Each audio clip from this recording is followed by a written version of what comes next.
This is my super smelter. It's got a built-in bamboo farm that converts it into bamboo planks and then disperses it throughout all of these different furnaces. And aside from that is relatively your standard operation for a super smelter. You put in items that you want to smelt here, and you get the items out back here once they're done. And realistically, I guess I just have two, so I'll send them off. But realistically, it is a terrible system. It does relatively exactly what I need it to do. You know, it sends the items off, it smelts them, and puts them where they need to go. But if you look behind the scenes, I guess I can turn that off. It is extremely messy. You know, you've got rails all over the place, you've got different components. As I knock that, you're fine, you can go off. I've got different timers, I've got mechanisms and pistons and everything all over the place, and it's exactly what I want my redstone to be like when I'm playing this game. I think too many people too often are so focused on the prospect of perfection and having a perfectly timed, perfectly spaced out machine that will fit every single need that they need, and will never have, you know, any mistakes or any overlap. And I think that that is what causes people to be afraid of making their own redstone. In today's video, I'm going to kind of go over why I think that more people would have a better time with more custom and messy redstone, and then we're going to work on a project that actually happens to be in this area, if I can find my way back up to the start. And we're gonna work live to build up a new machine here. Here's the bamboo choppers that create it all into the wood. And the reason I love this smelter is because while it's not perfect, and every now and then, it doesn't quite evenly distribute the furnace materials correctly, or I have to, come back and top it off or whatever. I love the vibes of this style of redstone, where it's all exposed, it's all functional, and it's incorporated into a build. Because up here I have a villager up here. And so the project that I need to be making for today is I'm building an archery course minigame just on the other side up on this hill. So I'm going to take us on over to my redstone testing world. I'm going to show a bit of the back end on my creative process for how I come up with a redstone build, and then the testing that I've done for this build, and then we will implement it live together. Welcome to my Minecraft test world. This is where I do experiments for both redstone, creative things, test builds, palettes, you name it. You guys would have been here once before for the minecart video that I had posted a couple weeks ago, and that was all focused in this area right over here. But today we're going to be focusing on a couple different things. First would be the systems I have over here for the super smelter that I had just shown you guys, and then next will be for the archery minigame that I've been working on. But first I want to discuss some of the things on why I feel some people need to open up their minds on how they do redstone and allow themselves to be comfortable with making bad redstone. Learning to do your own redstone can help teach and polish critical thinking skills. By building your own projects and learning how different components or circuits, such as this etho hopper clock, or just the basic Minecraft components themselves, or this AND gate, can help you refine your ability to figure things out on your own, even beyond in Minecraft. It helps to keep your brain sharp. If all that you ever do with redstone or any other technical things in the game is directly copy other people's machinery block by block, you disallow yourself the opportunity to learn. Such as these copper golem sorting systems I was working on here. None of this is necessarily revolutionary in concept. In fact, I actually decided I didn't like how this one was working and have gone for this style over here. But if all I had done was copy somebody else's work, then I wouldn't have allowed myself the ability to test and refine and figure out a system that I do like, either aesthetically or functionally. And I don't think it's necessarily a bad thing to copy other people's builds every now and again. But if that's the only thing that you ever do, you'll never figure out how to do something on your own and how to then be more fluid and flexible with how you use your builds in game. When using this logic system for the super smelter that I have built, in practice, I had made a very simple, just 16 furnace array rounded smelter, which on paper is a pretty standard thing to do, although oftentimes you'll see them in a line. But I knew that I wanted to have something that could have a minecart track, such as this, going up through the center of it and have my furnaces be visible in the same area that the bamboo farm is going to be visible. So to do so, I had first constructed a basic bamboo farm. And again, all of this uses very, very commonplace in farm systems, you know, having the pistons be one block above the base of the bamboo, having the bamboo be on mud here means that if I wanted to, I wouldn't have to use minecart tracks, although I did end up using minecarts. And then figuring out a system for sending a hopper minecart to go pick up the items and bring them back. However, when you actually then are to apply this build into the real world, such as on that server, in practice, it made me learn several things that I was doing inefficiently, such as I have this minecart going down a block here because I noticed that the chests that would have my smeltable items would go under these hoppers and it would pick up items that it wasn't supposed to be picking up. So I would end up with clogged lines with other random items. Same thing with why this track goes all the way over here to the side, because it was picking up bamboo from the bamboo collecting minecart. And if I were to just be copying somebody else's build block for block, it would not allow myself to learn the skills in order to figure out these and problem solve on my own through troubleshooting. It can even be fun to sometimes make a redstone machine that largely doesn't even serve the most necessary of a purpose. So this is my little tree chopping farm platform. And I was tired of having to either wait around to collect the sticks and saplings, or I would just forget and they would just despawn and everything. So I've set up a system where when I press this button, it starts a 5-minute timer, which sounds like it failed. There we go. Perfect example of messy, imperfect redstone. But basically what this does is it sets a 5-minute timer that any seeds, saplings, sticks, anything else that's going to fall from these trees is going to get picked up before they despawn by having a minecart that goes underneath the platform, just like that.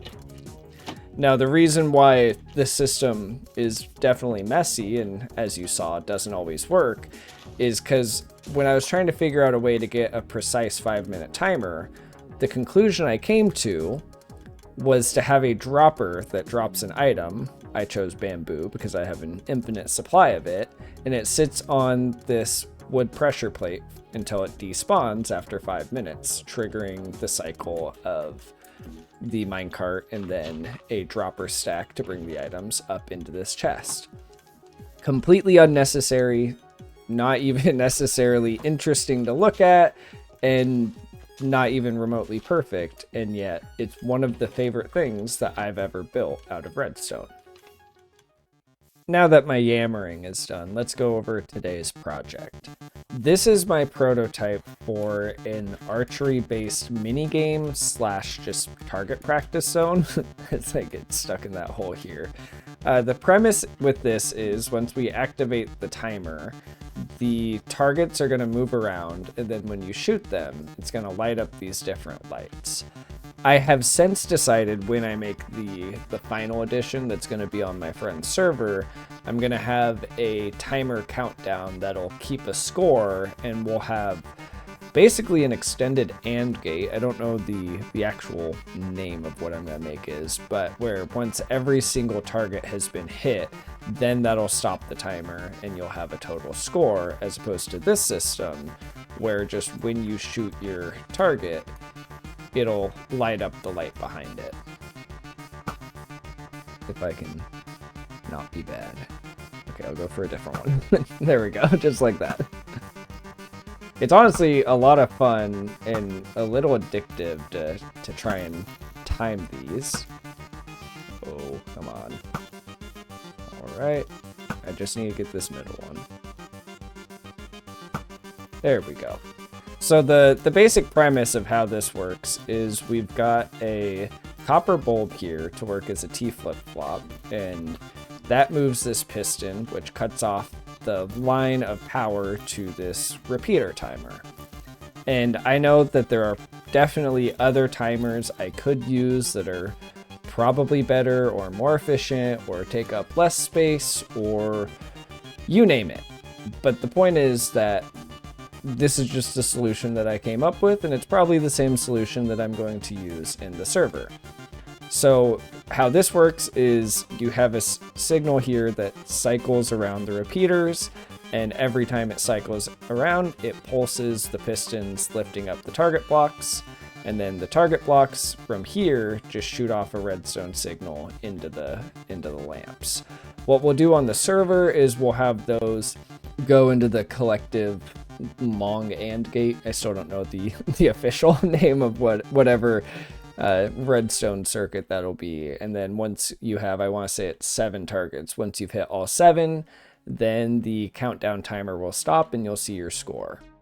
Okay, so before we go back to the server to start, constructing the circuitry for this, let's get our multi AND gate system slash timer system figured out. So I think a simple way to figure this is if, let's say we have a barrel be the output for our, score, so to speak. And it'll just be, items dribbling in through a hopper, and then the number of items left is your score. The smaller the number, the better your performance. Kind of a staple mini game scoring mechanism. If we have power going to the barrel, that should, prevents items from coming in. So something we should be able to do is, let's say we have, it's like that. Does that prevent it from coming through? It does not. Okay. So let's say instead, our goal is to basically, when we press go, there will be a redstone signal going into this barrel. So right now, the timer is off. So if we then gain power, that's going to turn the timer back on and allow items to go through. So the way that we want our system to ultimately be is upon pressing, a start button or whatever else it's going to be, you press the button, that will send a signal into the barrel, cueing the timer to start. And then what we want is once we hit, and I did confirm it's 7, once we hit all 7 of our targets with arrows, and we'll just have them spaced out. That's 6, spaced out just like that. Once all 7 of these have an arrow in them, and then all of them have a signal coming out of, which we'll just pretend that that's the case with these torches coming out of it, we need all 7 of them to go, and they will inverse the timer. So we'll probably want to have some form of a T flip-flop, similar to what we had going on over here. So with the basic T flip-flop, by pressing this button, it sends a signal out from that lamp, and that deactivates the torch underneath the barrel. And then pressing it again reactivates it, so if we have items in here, pressing it once should start the items coming in, pressing it twice makes the items come out. And we'll have this also linked up with the timer mechanism. Now looking at a basic AND gate works on this principle of you have two torches here, a torch coming out, and then that torch there. And the only way to get it to turn off is by having a signal coming in from one side and the other side, hence the name AND gate. So what we need to do is figure out a way to do this with 7 total before it turns the torch off.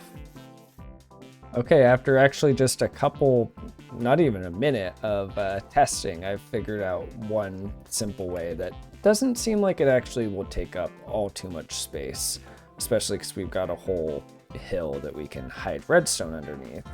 But this is, if you look at it from right here, it's just the most basic form of an AND gate.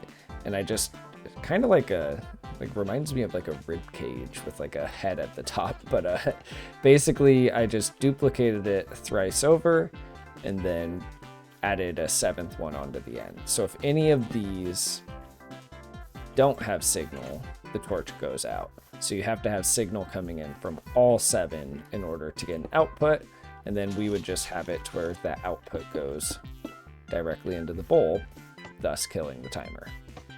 Now the part that we need to work on, I suppose I can take that out now, is if this can possibly be condensed, and then how we need these inputs coming in from the target blocks. Because as this is only with a sustained signal, and we don't want to have to, hit all 7 before the arrows despawn or move or anything. That would actually end up being quite problematic.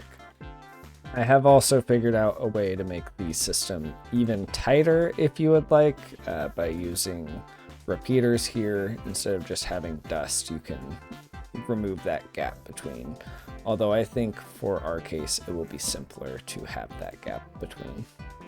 Such as I was doing some testing with a friend the other day for an improved railway system, and we were checking out different ways to divide redstone inputs onto the same line when you want to have it more condensed. But I think just having a gap between is the simplest of solutions.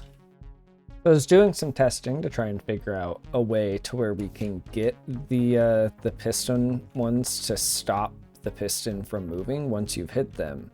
And I'm honestly really confused by how I should proceed with this. So my theory here was that if you hit the target when it's all the way at the top, like normal, it's on its cycle, and then you hit the target, that puts out a signal. And if you could then have that signal go back into the piston, and that be what's powering the piston, that should prevent the piston from dropping back down, and then you can have the timer stay up for the 6 minutes that it takes for the arrow to despawn.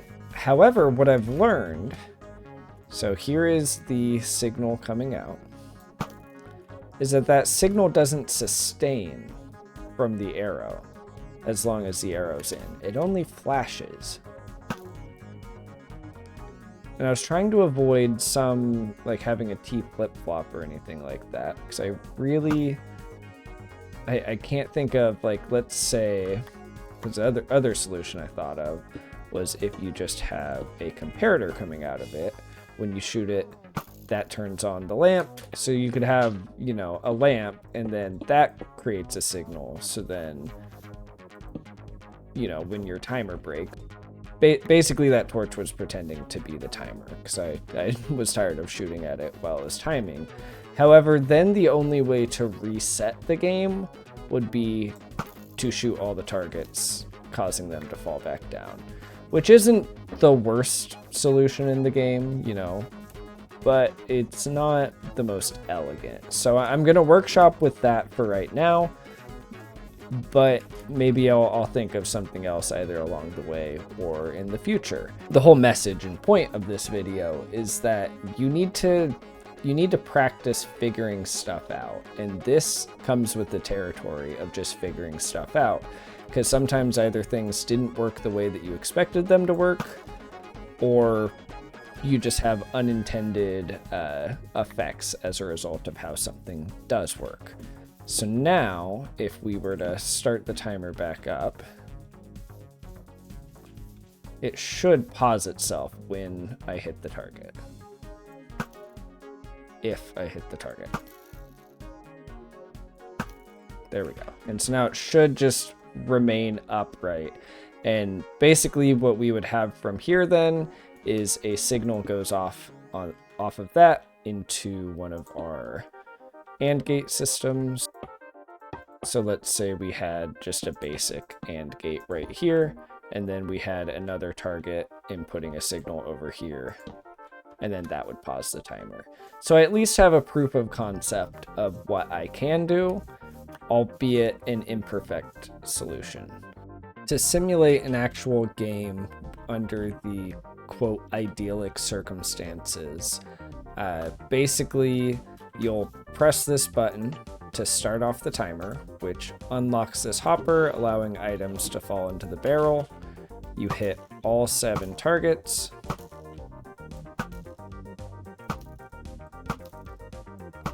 And then as soon as that happens, it flips the last torch, sending a signal into the same bulb that you started with, disabling the timer, giving you your score.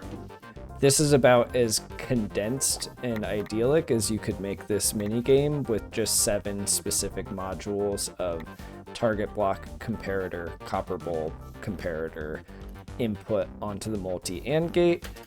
But in the actual game, you know, where you're making a proper archery field where you're going to have a bunch of different targets, it's going to be a lot more messy. And that's where I find having the mental resources to build your own custom and sometimes really messy, bad looking redstone is an asset in the ability to then make more interesting redstone for your world specifically. So back onto my friend's server, this is going to be where the actual archery mini game is going to take place. And this may clue you in a bit on why I was saying real world redstone is going to end up a lot more messy than that idyllic circumstances we were using in the test world. But in essence, it's going to be the button to start the mini game that'll be on a copper bulb will be right here. I will probably have the timer chest barrel combo over here or something. And then we've got these 7 targets right over here. Now this is what I had pre-planned, to have a few of them on, hello chicken, to have a few of them on the pistons moving up and down, and then to have a few of them just static like this. These static ones are going to be very simple to use. They're just going to be a comparator coming out into a bulb, and then into our multi AND gate, which will probably be buried beneath the ground right over here. And then the piston ones will be not the most complicated, but they'll be slightly more work than those ones are. And I may end up having to move some of them. Like I may decide this one that is starting up a block and goes up another block, I might have to move that around. But I'm going to get the wiring laid in, and then I'll show you guys the final result with what we tested in the test world compared to what we have going on in the real world. So step 1, getting the timer implemented, I think I've found the solution I want to go for. So I wanted the copper bulb to be sitting right here under the counter that you fire from. And so the solution I've come up with is a button here to activate it, which is what unlocks the hopper system there. And then a line coming in from the multi AND gate would then send a signal here, which lifts this piston with this observer on top. And when the observer moves, the observer poops out a little redstone signal right there, and that counts as the final signal to turn the system off. Technically, it can turn the system on as well, but I'll just have it, that'll be the off button. Now here's the multi-AND gate system added in through that timer. Now just a reminder, this is just going to be, we'll have an input coming in from the 7 different target blocks into the 7 different torches, which turns this torch on when everything has been activated at once, which then sends the piston up, stopping the game, showing that you've completed it. Getting the actual wires in now should be a relatively simple process. We're just going to have a copper bulb coming off of each of the targets, and the minigame should be nearly complete. You know, it's not survival Minecraft without a little bit of risk. We just had a creeper come and explode the front door of this building when I was going into rest to skip the night. I can get it patched up though. All right, I have it pretty much all set, everything except for the timer for the pistons. I think this is actually the last one, or I need to pseudo power this piston to show that it works. So let's pretend the piston were up and we shot it. I believe that should be the 7th and final signal. I need a repeater. 7th and final signal. Yep, all 7 of them are now coming in. So assuming you have all 7 targets, that then triggers this piston, which then triggers the bulb as we wanted. So now I just need to get a timer mechanism set up for, it's just this one, and thought I had a 3rd one, but I just need to get it set up for the piston ones. I think it's this one. Yeah, that one down there. So I need to get a timer set up for the pistons, and then the entire thing can get covered up and it will be done. Okay, this took a bit of finagling to get the timer how I wanted it, to where it was going with the correct on and off state. Or I guess the clock is what this would be, and then that would be the timer. But either way, now it should be set to where when we press the start button here, our timer starts going down to keep score into the score chest, and then it pulls the piston from the observer, which frees up the clock, and now I just need to send this signal off onto my couple of pistons, and I will come back with a final showing of the completed minigame. Okay, everything should be all set now, and we can press the button. Timer will start, as will the clock for the pistons. And once we hit all 7, we should hear a tone, and that will tell us that we are done. And this last one's going to be the hardest. I really thought I got that first try. I missed one. It's either that one or that one. There we go. So now I would have gotten a score of a stack and 12 for that. Now, before I open this up fully to let my friends and everyone play on it, I'm going to clean everything up a bit, cover the dirt and all that. But for the core of today's video of messy redstone and ways to actually apply that in your world or server, the message is all done. And by messy, I mean it gets messy the way that I do redstone, and I don't know, I kind of don't mind.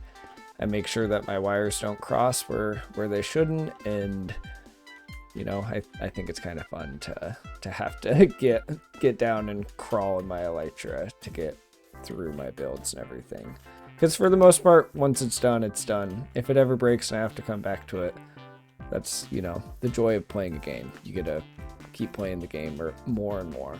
But that's all I have for today. Thank you guys for hanging out and watching, and I hope you guys had a good time, and hopefully this inspires you to try and make your own custom redstone project, even if it ends up super messy like this.